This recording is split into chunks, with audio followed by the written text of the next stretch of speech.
Do races exist? So today we are going to try to address this question, which is obviously not easy because of all the ramifications and repercussions. And so today we are going to use a scientific study on whether or not races do exist, and in particular we are going to talk about the Khoikhoi.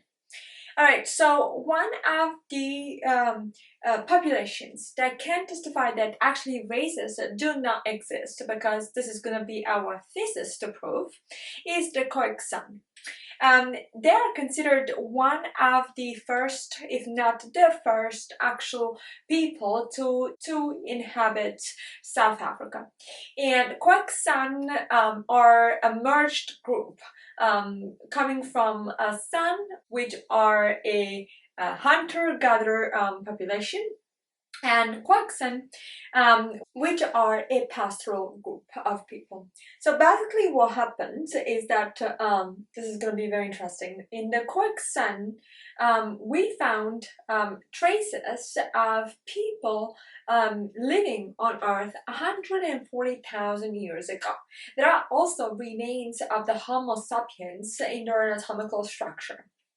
And so this is why they are thought to be one of the oldest population. But if we look at their history, something interesting comes up. So first of all, the last one who, by analyzing those populations, decided that they belong to a different race was Carlton. And we were in 1962 when he described the KhoiSan as basically a population that are belonging to a different race, specifically a Cowboy race, to be discerned from the Congoid race.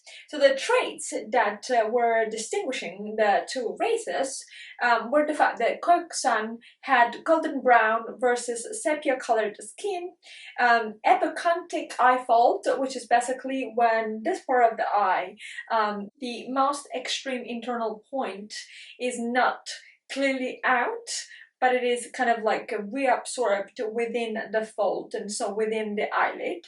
And also because of prominent cheekbones and something that is called saberpedia, which, if you're not familiar, you should look at the video that I've published on Sarah Bartman.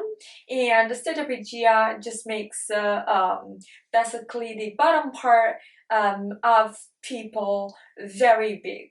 That's in synthesis what that is.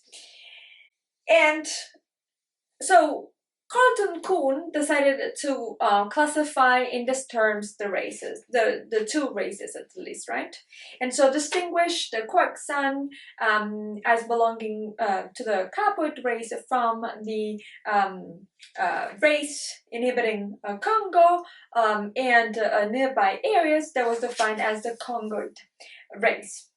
However, if we look at the history, what we notice is that there's a lot of migration and intermixing. So an actual analysis of DNA can actually tell us that there's nothing that can define a race as such. There's not also, thank God, anymore the concept of purity of race, and if there is, like, we classify that in a certain way, because this idea that there is or there are multiple races rather than one is absolutely unscientific, unproven, and just a tool of political propaganda.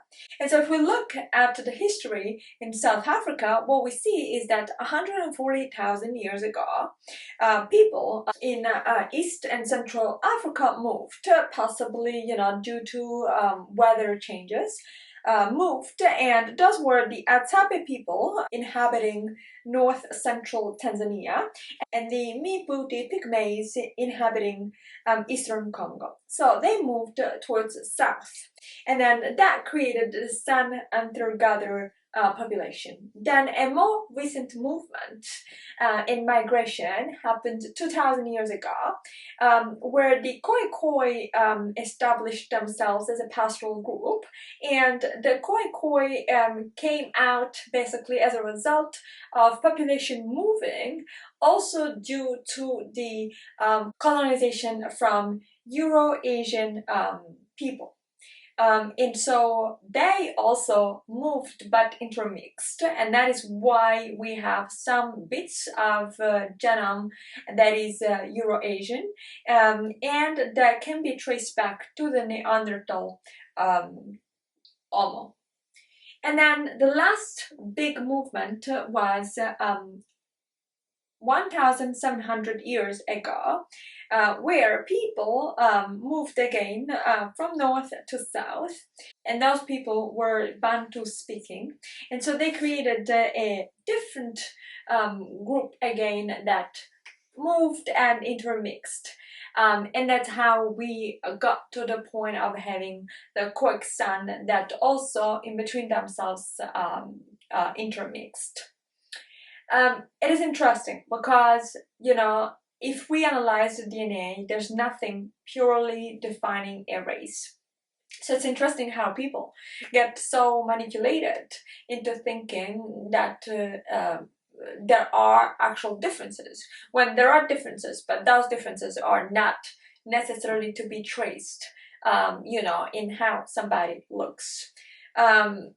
Also, how somebody looks might be just completely different from what somebody is.